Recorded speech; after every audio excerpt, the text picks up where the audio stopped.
All right, let's do a little drunken Q&A. We're drinking a little red wine tonight.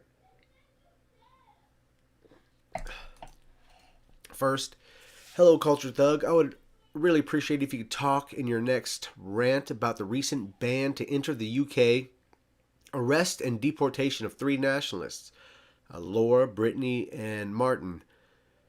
Do you think these type of events are going to get more intense and reoccurrent in the future?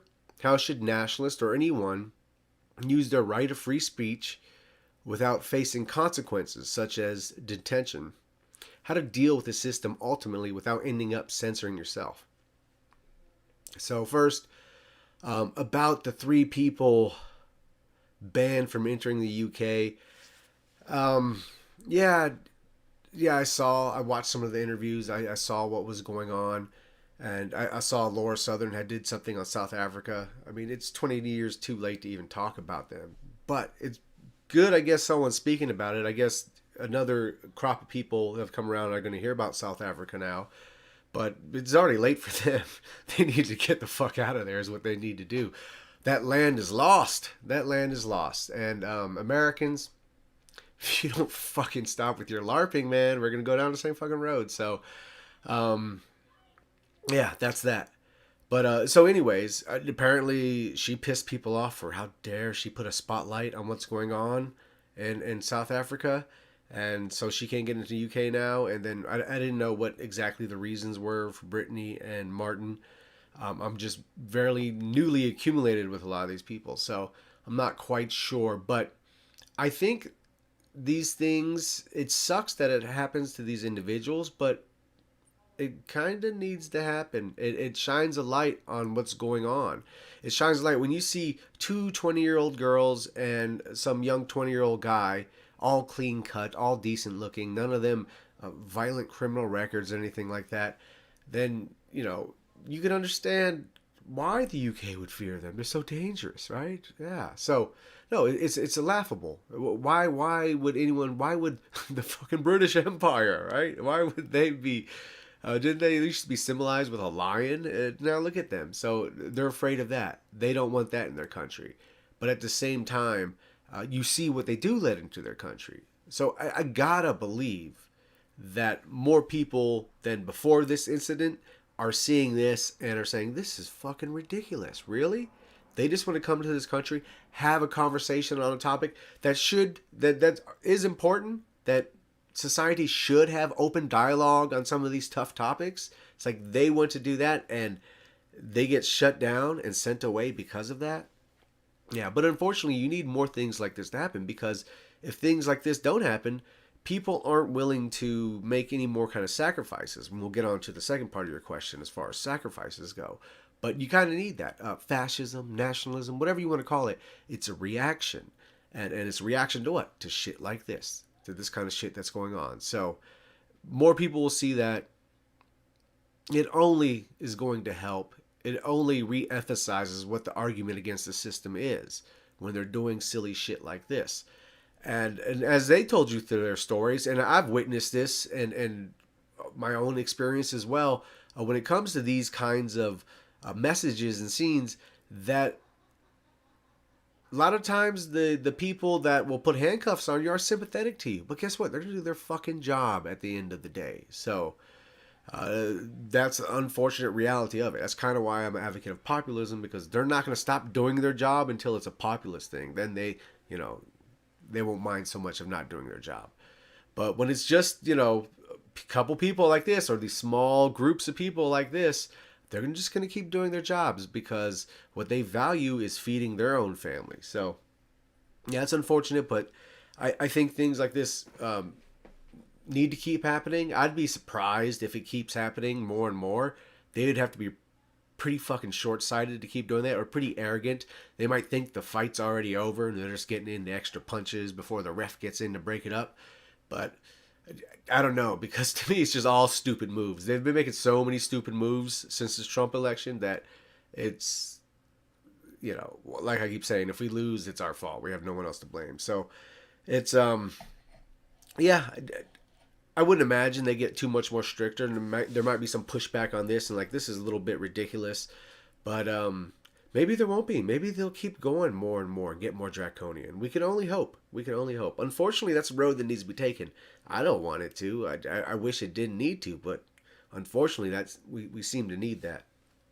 So now, as far as what the individual can do and what you can expect and how you can express your free speech and all this, well, first you have to personally understand that free speech does not exist, never has existed, never will exist. Every speech has consequence. You can make people laugh, you can get people angry, you can make people want to hug you, you make people want to punch you. Who knows what your speech will incite? There's nothing free about it.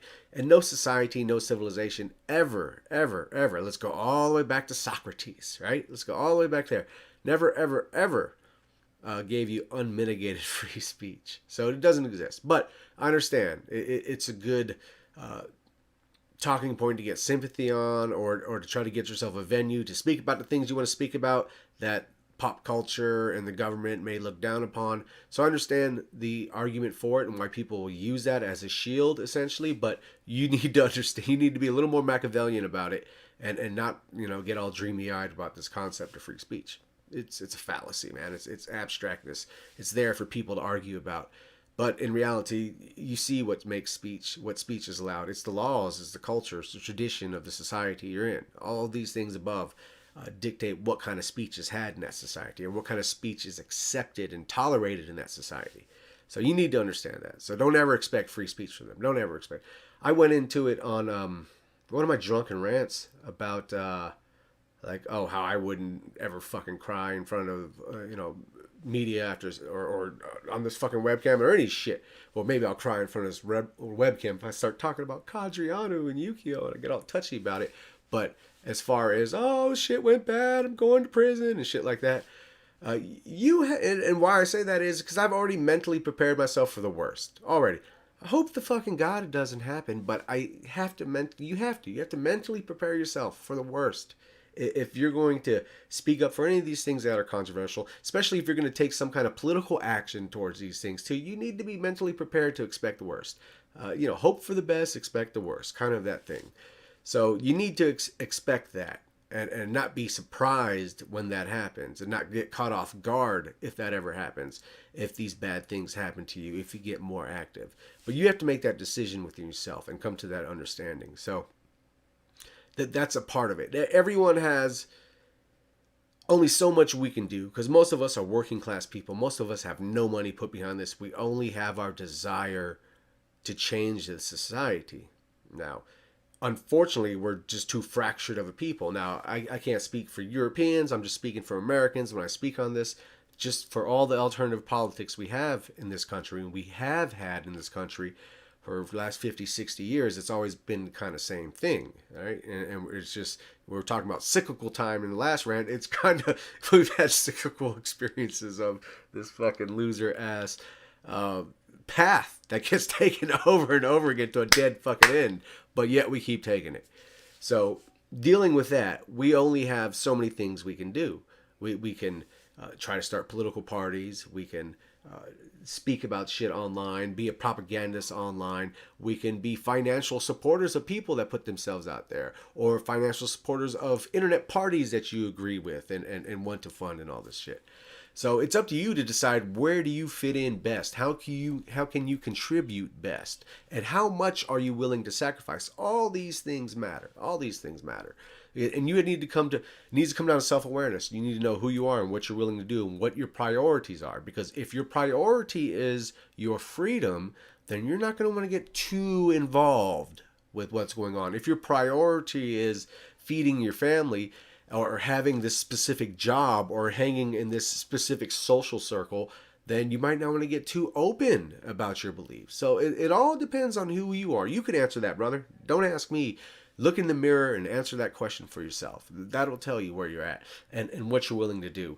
And maybe you start somewhere and you build yourself up slowly to go somewhere else. And while you're down here, you're funding people you agree with, or parties you agree with, or shit like that. Okay? As you build yourself up to become someone you believe in yourself. Who knows?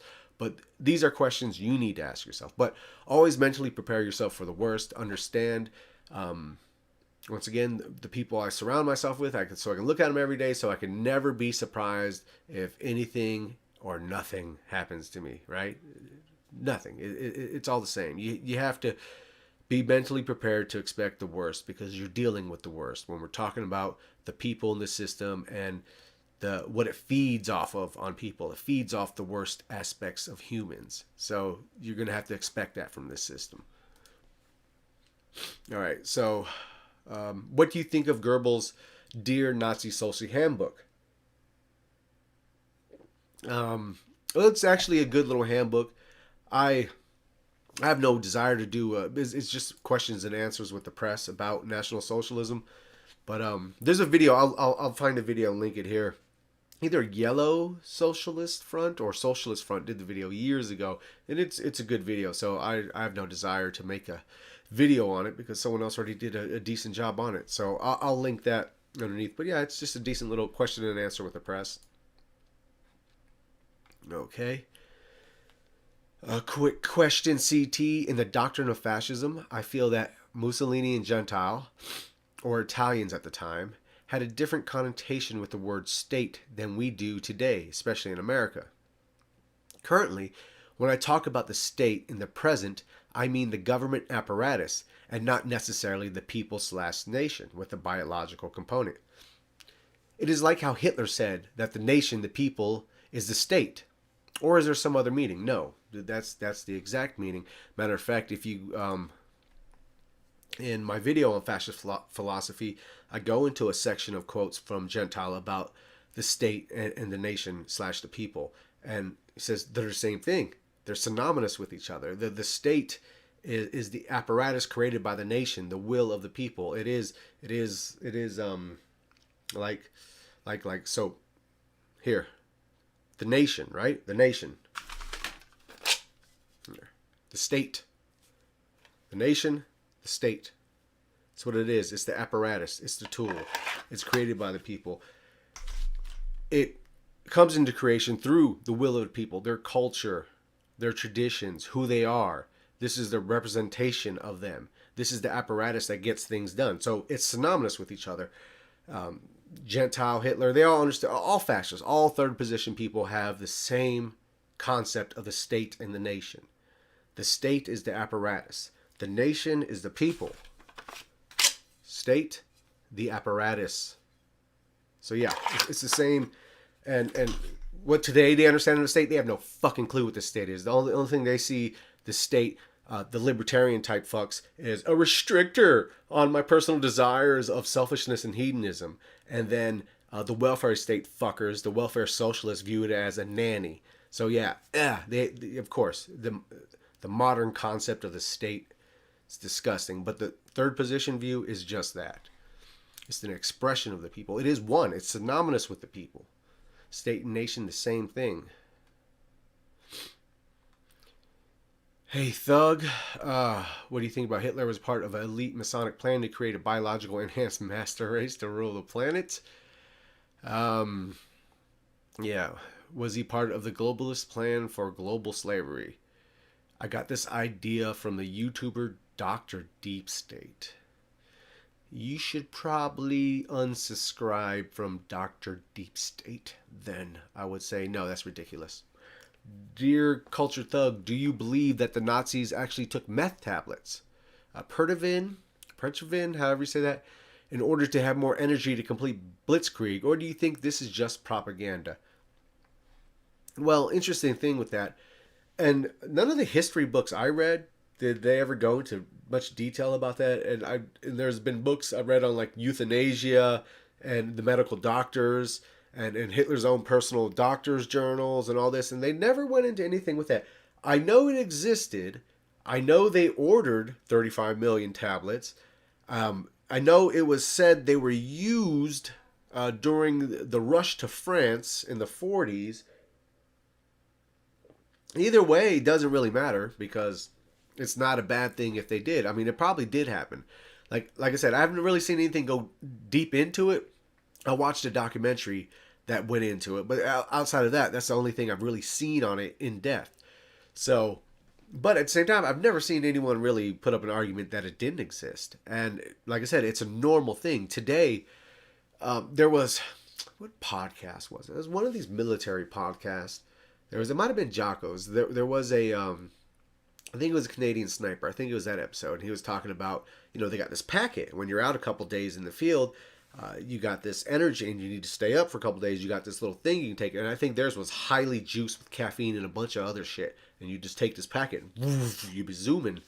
And that's, I don't know, maybe they had the same thing. It's quite normal, though, for military to have something when they need to go these distances. So the Blitzkrieg, they need to cover a lot of distance. It's not far out of the spectrum, but like I said, it doesn't matter either way. I wouldn't look at that as negative propaganda. It's just using tools to get things done.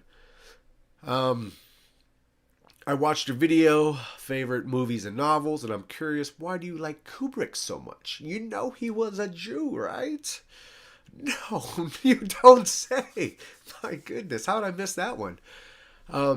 Well, I guess the answer to that question is because I am an anti-Semite, but I'm not a Jew hater, and there is a difference. I don't just, oh, someone's a Jew, I can't, I view these Jew haters as they give these magical powers to the Jews. Oh, the Jews control everything. Everything they do is their whim, and they change this.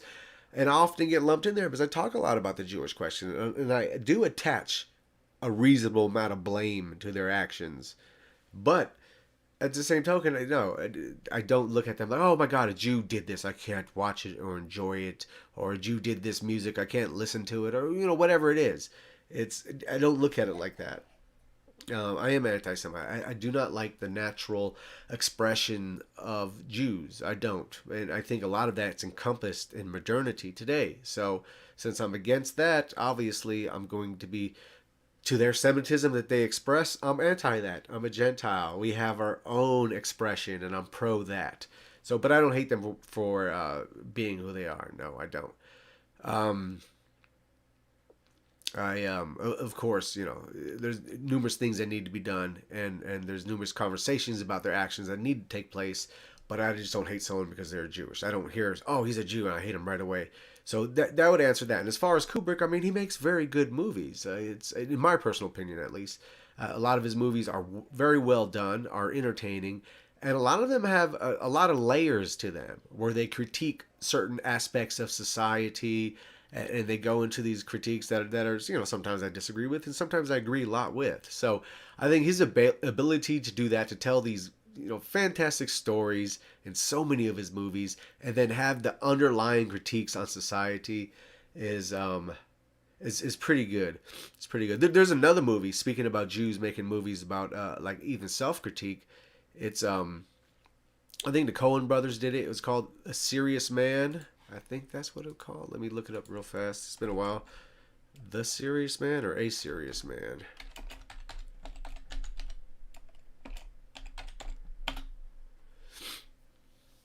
A Serious Man.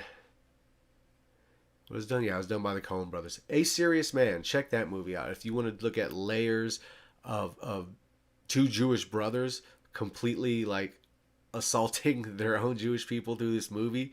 It's check that one out. But it's there's layers to Kubrick, so I enjoy it. I think he does them in a very very well entertaining and well informative and thought-provoking way. So I've always enjoyed his movies. And really, out of all of them I've seen, I haven't seen them all, but let's say out of, I don't know, the 8 or 9 I've seen, like 8 of them were fucking very good. So yeah, it's just my taste in the end. Well, yeah, that's why. And plus, like I said, I don't, because someone's Jewish, I hate this person. No, well, I'm an anti-Semite. Doesn't mean I hate them. Even though 9 out of 10 of them, when you say that, no. Even though like 9,999 out of 10,000, no. Even though like 999,000 out of a million, as soon as they hear you say, I'm an anti-Semite but not a Jew hater, all they hear is Jew hater, Jew hater. And so, yeah, it's... But anyways, I'm just speaking to my principles. I'm not trying to make them happy. So even though they can't make the distinction, I do. And that's what's mattering to me. So, yeah. Anyways, so I hope that answers that. Yeah, but check out A Serious Man. You want to talk about layers by the Coen brothers. Look at that. And look at that from the perspective of them doing a self-critique on their own people.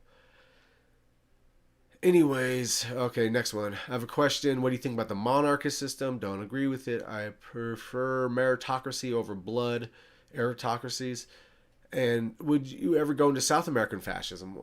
I guess we're not considering the synarchist South American fascism. Within my next couple video, well, more than couple, 5 or 6 videos, I'm going to do one on the integralist, Brazilian integralist. So I'll I'll get into it then. I'll get into it then, and eventually I'm going to do something on Miguel Soriano, and he was in Chile, so that's South American fascism. All right. What is your opinion on so-called lone wolves such as Ted Kaczynski, Timothy McVeigh, Breivik, etc.? So the lone wolves, we can add Joseph Paul Franklin to that, people like that. Um, well, I know Mason viewed them as essentially like pre-ejaculation. Like he viewed people that did things like this as people ahead of the curve. Essentially, like this was something that broke free. That was something boiling deeper and bigger. Like the anti-government of McVeigh, or the backlash against the leftists of the Breivik, or the pushback against technology of Kaczynski, and shit like that. Like this is all things that are going to come to a forefront, which I think they all will too. So I think there is a truth to Mason's interpretation, is that it is a form of pre-ejaculation. He didn't use those terms. I do. It's before the orgasm, the pre-ejaculation. So, but yeah, I think there's some truth to that. I think there's some truth to that. And yeah, I mean that's as far as I'll go on that topic. So it's I think there is truth to that. All right. Culture Thug, why in the modern world is currency looked more upon than honor? I mean, really? Watch my video on Jews and modern capitalism. I think that'll pretty much explain it. And you Gentiles. Watch those 2 videos together, and then if you really, really want to go into it, watch the masculine virtues video after all of that, and I hope that'll answer everything you're asking in that question. Next, how can we break their strangle over our nations and world? By winning. By fucking winning. Okay? In America, through populist politics, winning the fucking system, getting enough people on board to where the military or the police or the media can't fucking do a thing about it. That's how. That's the only way how. So that's what we need to do. Okay. I believe I've heard you favor an entire immigration ban. But as we work towards that, what do you think of the idea of having a more nuanced Muslim ban? For instance, if we banned all Sunnis, but not Shiites, for the most part. From what I've seen, it tends to be Sunnis. Okay, he's saying Sunnis are the more fucked up of the Muslims. Um, I don't know what you can get across on a populist level today. Yeah, personally, I think we really, really, really need fucking immigration stopped, like right away. And then I think, no, I know you can get away with deporting all the criminals. Now, when it gets to well, I guess they're all criminals in a sense. They broke the law to come here. But when it comes to deporting all those people that aren't breaking laws, that are just working their 9 to 5 and all that, or whatever, cutting people's lawns, however they're fucking getting their money, that's not illegal, non-crime committing, let's say. Do Americans have a stomach? Would a populist movement have a stomach to do that? I don't know. Not in today's climate. I don't really think so. I know what my personal opinions are, but I also know I could be a selfish motherfucker crying about my personal opinions all day long. It ain't gonna do a fucking thing. It ain't gonna do a fucking thing. So, I don't know if people's stomachs are built for that, but I do think you can get across a halt in immigration. I do think we can start talking about the population explosion, the need for resources and what's going on. I do think you can touch on that and get a stop, at least put a break on it for a while we resettle and figure out what the fuck can we do about what's going on. So yeah, I do think you can do that. Maybe you keep it to a very, very, very small percent and it completely built off meritocracy. Maybe you get away with it like that. I don't know, but I don't think.